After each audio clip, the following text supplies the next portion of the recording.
Welcome back to our channel Vallabha Designs. Hi friends, అందరూ ఎలా ఉన్నారు? బాగున్నారా? నేనైతే చాలా బాగున్నాను. మీరందరూ కూడా బాగుండాలని కోరుకుంటున్నాను. సంక్రాంతి వస్తుంది కదా, మరి సంక్రాంతి అంటేనే పిండి వంటలు అవి చేసుకుంటూ ఉంటారు కదండి. మరి అందరికీ స్వీట్స్ చేసుకోవడం వచ్చి ఉండాలని లేదు, లేదంటే చేసే పెద్దవాళ్ళు దగ్గర ఉండాలని లేదండి. మరి ఎవరైనా ఊళ్ళకి వెళ్ళకపోతే స్వీట్స్ ఏదైనా సింపుల్గా చేసుకోవటానికి ఈ స్వీట్ రెసిపీ అయితే బాగా ఉపయోగపడుతుందండి. సింపుల్గా చేసుకోవచ్చు. వంట రాని వాళ్ళకి కూడా స్వీట్స్ బాగా చేయడం రాకపోయినా పాకం అది ఏమీ పెద్దగా అవసరం లేదు కాబట్టి సింపుల్గా చేసుకునే రెసిపీని అయితే స్టార్ట్ చేసేసుకుందాం. వీడియోని అయితే స్కిప్ చేయకుండా చూసేయండి. నేను మైదా పిండిని 2 కప్పులు అయితే తీసుకున్నానండి. మైదా ప్లేస్లో మీరు గోధుమ పిండి అయినా వాడుకోవచ్చు. మరి బయట షాప్లో కొనుక్కుంటే ఏ విధంగా అయితే వస్తాయో ఆ విధంగా రావాలి అంటే మైదా పిండి వాడాల్సిందేనండి. మరి 2 కప్పుల మైదా పిండికి కాను 2 స్పూన్లు ఆయిల్ అనేది వేసేసి, ఈ ఆయిల్ పిండికి అంటే గోధుమ పిండి అయినా లేదా మైదా పిండి అయినా వాటికి పట్టేలాగా ఒకసారి చేత్తో అయితే బాగా మిక్స్ చేసేసేయండి. దీంట్లో ఒక చిటికెడు సాల్ట్ని కూడా యాడ్ చేసుకోండి. చూస్తున్నారు కదా, ఇలా ఆయిల్ అనేది బాగా పిండికి బాగా పట్టించేసిన తర్వాత ఇట్లా ముద్ద చేస్తే ముద్ద అయితే అవుతుందండి. తర్వాత దీనిలోకి తగినన్ని వాటర్ అనేవి కొంచెం కొంచెంగా యాడ్ చేసుకుంటూ మనం చపాతీ పిండి పూరి పిండి కలుపుకుంటాం కదా, అలా అయితే కలుపుకోవాలండి. మరీ గట్టిగా కలుపుకోవద్దు, అలా అని మరీ పలచగా కూడా అవసరం లేదు. కొంచెం మెత్తగా ఉంటే సరిపోతుందండి. చూస్తున్నారు కదా, ఇలా బాల్ లాగా చేసేసుకుని చేతికి కొంచెం ఆయిల్ అనేది అప్లై చేసేసుకుని ఈ పిండి ముద్దకి జస్ట్ ఆ చేతికి రాసుకున్నాం కదా ఆయిల్ని ఇట్లా అప్లై చేసేసి మూత పెట్టి ఒక అరగంట పాటు లేతే ఒక 20 నిమిషాలు పక్కన పెట్టేసేసేయండి. మరి షుగర్ అనేది తీసుకుంటున్నాము. ఈ రెసిపీ అనేది అన్హెల్దీ అనండి, ఎందుకంటే మైదా, షుగరు, ఆయిలు ధారాళంగా వాడుతున్నాము. కాకపోతే ఎప్పుడన్నా అయితే పర్వాలేదండి. మరి 2 కప్పుల మైదాకు కాను 1 కప్పు షుగర్ని అయితే తీసుకున్నాను. అరకప్పు వరకు వాటర్ని అయితే పోసేసి జస్ట్ పంచదార కరిగి కొంచెం పాకం అనేది వస్తే చాలు. మరీ పాకం అవసరం లేదు, జస్ట్ మనం వేళ్ల మధ్యలో పెట్టుకుని చూస్తే తీగలాగా వస్తే సరిపోతుందండి. ఇలా పాకం అనేది రెడీ చేసుకోవాలి. పాకం అన్నాను కదా, మరి హంగామా పడాల్సిన అవసరం లేదండి. చాలా సింపుల్గానే వితిన్ 5 to 7 మినిట్స్లో ఈ పాకం అనేది రెడీ అయిపోతుంది.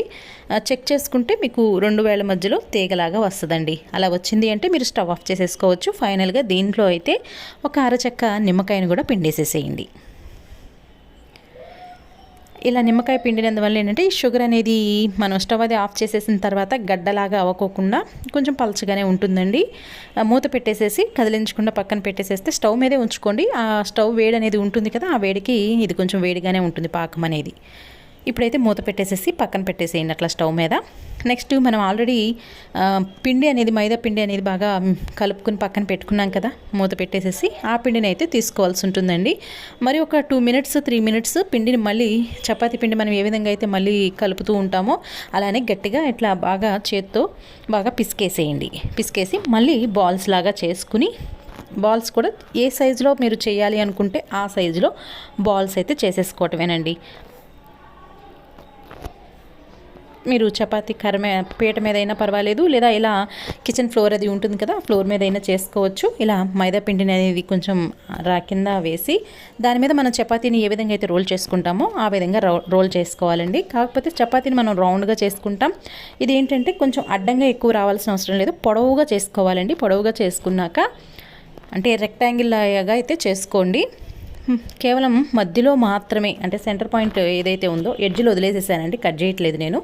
ఓన్లీ మధ్యలో వరకు మాత్రమే ఇలా చాక్తో అయితే కట్ చేసేసుకోండి.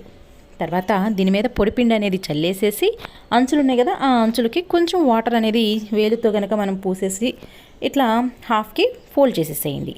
మరొకసారి దీని మీద పొడిపిండి చల్లేసేసి అంచులకి వాటర్ అనేది అప్లై చేసేసేయండి. ఇలా పొడిపిండి జల్లటం వల్ల మనం కట్ చేసాం కదండి, పీసెస్గా ఉన్నాయి కదా, అవి ఒకదానికి ఒకటి మనం ఇట్లా ఫోల్డ్ చేసినప్పుడు అతుక్కోకుండా ఉంటాయి. వాటర్ అనేది అప్లై చేసేసి కొంచెం అదిం పెట్టాము అంటే స్టిక్ అయిపోతాయండి. చాలా సింపుల్గా చేసుకోవచ్చు. చూస్తున్నారు కదా, ఇట్లా వాటర్ అనేది ఎడ్జ్లకి అప్లై చేసేసి క్లోజ్ చేసేసి మనం చూడడానికి ఏంటంటే చాక్లెట్ అటు ఇటు ఏ విధంగా అయితే ప్యాక్ చేసి ఉంటుందో ఆ విధంగా ఒకసారి గట్టిగా ఇట్లా పెట్టేసేసేయండి. మధ్యలో పొరలుగా వచ్చినాయి కదా, దాన్ని హాఫ్ పార్ట్లోకి ఒక ఎడ్జ్ని అయితే వీడియోలో చూపిస్తున్నట్లుగా బ్యాక్ సైడ్కి టర్న్ చేసేసేయండి. అంతేనండి, సంపెంగ పూలు అయితే ఇలా రెడీ చేసుకోవాలి. మనం చపాతీ పిండి అనేది రెడీగా పెట్టుకున్నాం కదా, అదేనండి మైదా పిండి అనేది. ఆ ముద్దలన్నింటినీ కూడా ఇదే ప్రాసెస్లో అయితే రెడీగా పెట్టుకోవాలండి. చాలా సింపుల్గా చేసుకోవచ్చు. వంట రాని వాళ్ళకి కూడా ఇలా ఏదైనా వీడియో అయితే పెట్టేసేసుకుని చూసుకుంటూ ఈజీగా చేసేయచ్చండి. పెద్ద ఖర్చుతో కూడింది కూడా కాదు కాబట్టి ఎక్కువ స్వీట్ కూడా ఉండదు. స్వీట్ కావాలనుకున్న వాళ్ళు షుగర్లో ఇంకొంచెం షుగర్ని కూడా యాడ్ చేసుకోవచ్చు. నేను మీడియంగా తింటామండి, అది కూడా ఎప్పుడన్నా. అలాంటప్పుడు ఇలా షుగర్ అనేది నేను తగ్గించే వేసుకున్నాను. కావాల్సిన వాళ్ళు ఇంకొక 2 స్పూన్లైనా 3 స్పూన్లైనా వేసుకోవచ్చు. ఇలా మనకు దగ్గర ఉన్నటువంటి ముద్దలన్నింటినీ కూడా ఇలా అయితే రెడీ చేసేసుకున్నానండి. ఇది చేసేటప్పుడు అంటే నేను చపాతీలాగా చేసేటప్పుడే స్టవ్ మీద ఆయిల్ అనేది ఎంత కావాలో అంత తీసుకుని లో ఫ్లేమ్లో మాత్రమే హీట్ చేసుకోవాలి.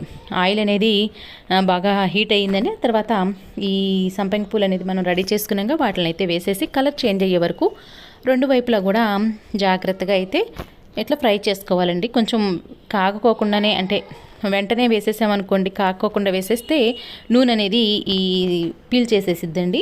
అందువల్ల లో ఫ్లేమ్లో పెట్టుకొని కొంచెం హీట్ అయిన తర్వాత ఇలా 2 వైపులా కూడా కొంచెం కలర్ చేంజ్ అవ్వగానే తీసేసి పాకం ఆల్రెడీ మనం పెట్టుకున్నాం కదా, రెడీ చేసి పెట్టుకున్నాం కదా, ఆ పాకంలోకి ఈ వేడిగా ఉన్నటువంటి ఈ సంపంగి పూలను అయితే వేసేసేయటమేనండి. పాకం అనేది చల్లారిపోయింది అని అనుకున్నట్లయితే మరొకసారి స్టవ్ అది వెలిగించుకొని కొంచెం హీట్ చేసేసుకోండి. హీట్ చేసుకుంటే ఇది వేడివేడిగా వేసాం కదా ఈ సంపంగి పూలు అనేవి, అవి చక్కగా పంచదార పాకాన్ని అయితే బాగా అబ్జర్వ్ చేసుకుని బాగా పీల్చుకుంటాయండి.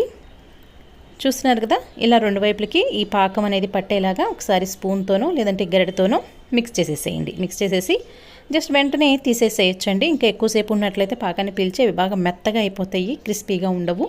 ఇలా పాకంలో నుంచి ప్లేట్లోకి తీసేసుకుని చల్లారిపోయిన తర్వాత ఏదన్నా బాక్స్లో కనుక మనం స్టోర్ చేసుకున్నాము అంటే 2-3 నెలలైనా కూడా నిల్వ ఉంటాయండి. చేసుకోవడం చాలా సింపుల్ కదా. మరి మీరు కూడా ఈ సంపంగి పూలను అయితే ట్రై చేయండి. మరి మేమైతే వీటిని సంపంగి పూలు అంటాం, మీరు సంపంగి పూలు అంటారా, పనసతనులు అంటారా? కామెంట్ చేసేయండి. ఈ వీడియో మీకు నచ్చిందని అనుకుంటున్నానండి. నచ్చినట్లయితే తప్పకోకుండా ఒక లైక్ చేసి మీకు తెలిసిన వాళ్ళకి, మీ ఫ్రెండ్స్కి, మీ నైబర్స్కి షేర్ చేయటం అస్సలు మర్చిపోవద్దు.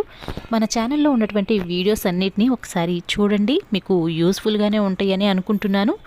మరి యూస్ఫుల్గా అనిపించినట్లయితే తప్పకోకుండా సబ్స్క్రైబ్ చేసుకుని సపోర్ట్ చేయండి. ఈరోజుకి ఇదే వీడియో. రేపు మరొక చక్కటి వీడియోనైతే మీ ముందుకు తీసుకొస్తాను. అంతవరకు సెలవు. Thank you for watching.